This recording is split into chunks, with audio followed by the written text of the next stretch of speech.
Sou Eduardo Faria, eu sou professor de hermenêutica bíblica no Seminário Arquidiocesano Santo Antônio, lá em Juiz de Fora, minha cidade natal. Eu fui protestante durante 22 anos da minha vida, dos quais 10 eu fui pastor protestante. E esses 10 anos foram 10 anos enquanto pastor ordenado, formalmente ordenado, porque antes de eu ser ordenado, foram 4 anos de seminário teológico, mais 1 ano de licenciatura. Antes de ir para o seminário também eu já servia na igreja local. Então eu sempre estive envolvido com o ministério pastoral, por assim dizer, dentro da igreja protestante. Eu fui pastor da igreja presbiteriana. Irmão, eu diria que isso começou logo na minha conversão a Jesus, aos 16 anos de idade, quando eu me torno protestante. Eu costumo dizer que eu não passei a amar a Jesus quando eu me tornei católico. Eu já amava Jesus. Quando eu me tornei católico, eu passei a amar Jesus mais. Eu passei a amar Jesus mais intimamente na Sagrada Eucaristia. Mas, inclusive, foi o amor a Jesus que me trouxe à Santa Igreja Católica. E com 16 anos de idade, a mensagem de Cristo, a mensagem simples de Cristo. Cristo é o Deus que se encarnou e se entregou na cruz para nos salvar. Simples. Isso fez sentido para mim. E às vezes, mas eu diria que tornar-me católico foi honrar esse meu compromisso que eu fiz com 16 anos de idade, dizendo: o que o Senhor me pediu eu farei, onde o Senhor me mandar ir eu irei. Porque é muito bonito fazer essa oração no momento emotivo, mas a vida acontece no cotidiano, nas decisões comuns que temos que tomar. Mas muito bem. Todo o protestantismo conta a história do cristianismo da seguinte maneira: Jesus Cristo se encarnou, viveu uma vida perfeita, morreu na cruz por nós, ressuscitou 3 dias depois, derramou o Espírito Santo sobre os apóstolos se espalharam pregando o Evangelho e a igreja foi fiel no século I, no século II, no século III. No século IV, o imperador Constantino se converte e a partir daí a igreja se corrompe, se degenera e ela começa a ir numa espiral descendente de degeneração e ao longo dos séculos uma série de, entre aspas, heresias vão entrando na igreja. Que heresias seriam essas? Oração pelos mortos, imagens, devoção a Maria, purgatório, intercessão dos santos, a Sagrada Eucaristia, a figura do Papa. Tudo isso seriam supostas heresias que foram sendo acrescentadas no escopo da fé da igreja. E no século XVI, Deus levanta Martinho Lutero, Deus levanta João Calvino e outros para trazer a igreja para a pureza original, para a pureza bíblica dos séculos I, II e III. Basicamente, é assim que a igreja presbiteriana e a igreja protestante no geral ensinam história da igreja. Foi assim que eu aprendi, era assim que eu ensinava.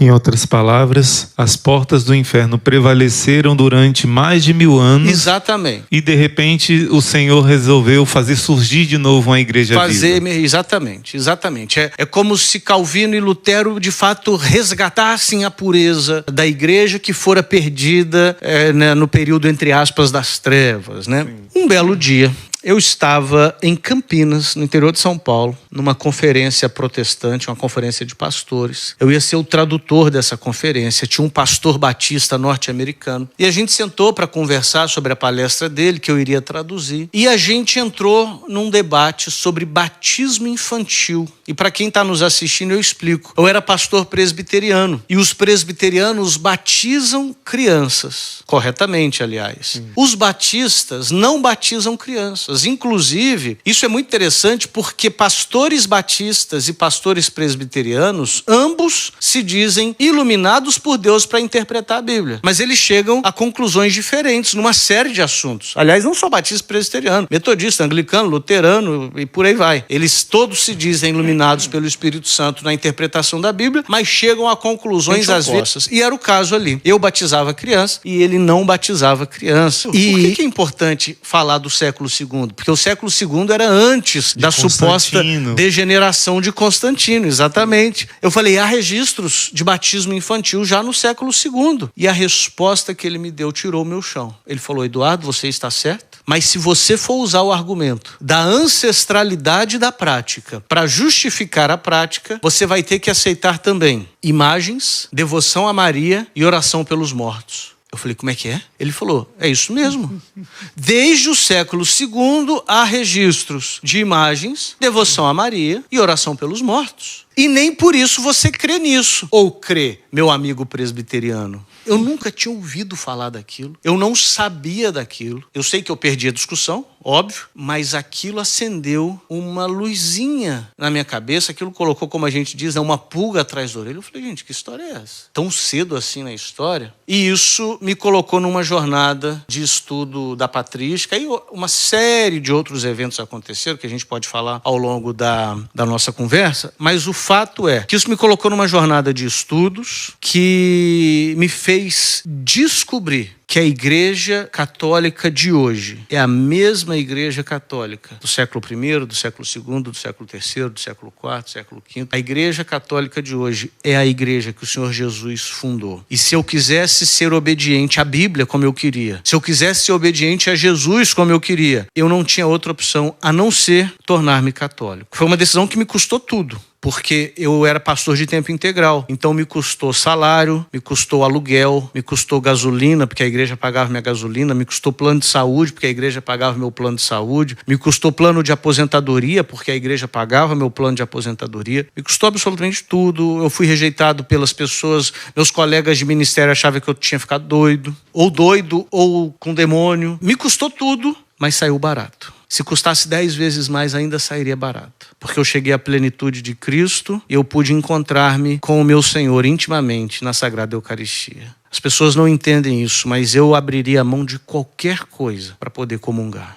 Claro que o professor já amava Jesus, mas depois que encontrou Jesus na Eucaristia, gente, isso é que é encontrar Jesus de verdade. É você dizer, Senhor, me leva onde o Senhor quiser, mas eu quero encontrar essa verdade, eu quero. E quando você encontra o tesouro, você deixa tudo por esse tesouro. Porque o movimento protestante tem a data marco em 1517. Ou seja, em 4 anos depois, não é nada historicamente, Lutero já chama a Santa Missa de a mais abjeta idolatria. Ele chama a Santa Missa, olha isso, a Santa Missa. A missa é o que sustenta o mundo. No caso dele, rejeitou 1500 anos de sucessão apostólica, da mesma fé de sempre, exato, atacando o centro da fé. Ele chama a Santa Missa de a mais abjeta idolatria, a mais horrenda idolatria. Ele chama o Papa de sapo coaxante.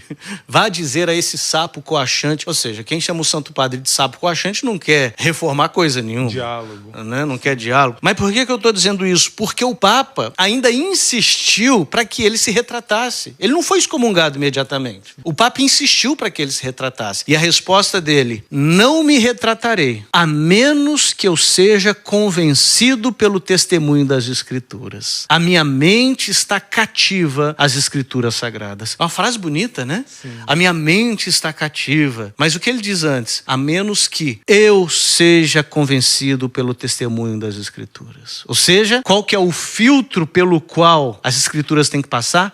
A opinião dele. Eu costumo dizer que ser católico é abrir mão de ser juiz teológico. É receber o que a Santa Madre e Mestra Igreja nos ensina. Transmite. Eu faço entrevistas lá. Há 2 semanas eu entrevistei uma médica psiquiatra que foi presbiteriana a vida inteira. Presbiteriana, assim, de berço, de ser professora da escola bíblica, fervorosa, de ser organista da igreja. E ela se tornou católica, médica psiquiatra. E eu perguntei para ela, né, o que é uma das melhores coisas de ter se tornado católica? Ela falou várias coisas, mas uma das coisas que ela disse foi ter tirado o peso das minhas costas de ter que decidir o que a Bíblia quer dizer em tudo. De ter que decidir teologicamente o que a Bíblia quer dizer. Não, eu tenho uma igreja que é mestra e me ensina. Por que eu estou dizendo isso? O senhor perguntou sobre as divergências. Tem um outro mito do protestantismo. Sabe qual que é esse outro mito? Que as igrejas protestantes só discordam naquilo que é periférico, mas concordam no que é essencial. essencial. Mentira. Eles discordam no que é periférico, obviamente, mas discordam no que é essencial também. Deixa eu fazer uma pergunta aqui. Sagrada Eucaristia é essencial ou periférico? Para os protestantes depende, né? Não. Biblicamente. Jesus disse, não comer minha carne, não beber meu sangue, não vai ter a vida. Essencial. Essencial. Batismo é essencial ou periférico? Quem crê e for batizado será salvo. Quem não crê será condenado. Ou seja, batismo e Eucaristia são absolutamente essencial. Não tem duas igrejas protestantes que concordam sobre o que é o batismo e o que é a Eucaristia. Nossa. Eu falei de batismo e Eucaristia porque são coisas essenciais. Aí eles vão dizer assim, não, mas o que importa é ter fé. Mas nem a fé eles concordam. O que é a fé salvadora? O que realmente é a fé salvadora? E aí a gente pode entrar em outros assuntos. Uma igreja tem presbíteros apenas, outra tem presbíteros e bispos. Uma igreja ordena mulheres, outra não ordena mulheres. Uma igreja, como eu disse, né, crê que Cristo está presente de alguma forma na Eucaristia, outra não. O fato, irmão, é que se alguém quiser deixar a Igreja Católica para se tornar protestante e for fazer a lição de casa, e o que eu chamo de lição de casa? Eu vou ler a Bíblia toda e eu vou ver qual igreja que eu vou congregar. A que batiza crianças ou não? A que batiza por imersão, por aspersão? A que ordena mulheres ou não? A que tem bispos ou a que tem pastores só? A que crê que Jesus está na Eucaristia ou a que só crê que a Eucaristia é um símbolo? Se alguém for fazer essa lição de casa, ele não consegue numa vida, no tempo de uma vida, terminar a tarefa. Porque ele vai ter que se tornar o juiz teológico. É muita opção. Para determinar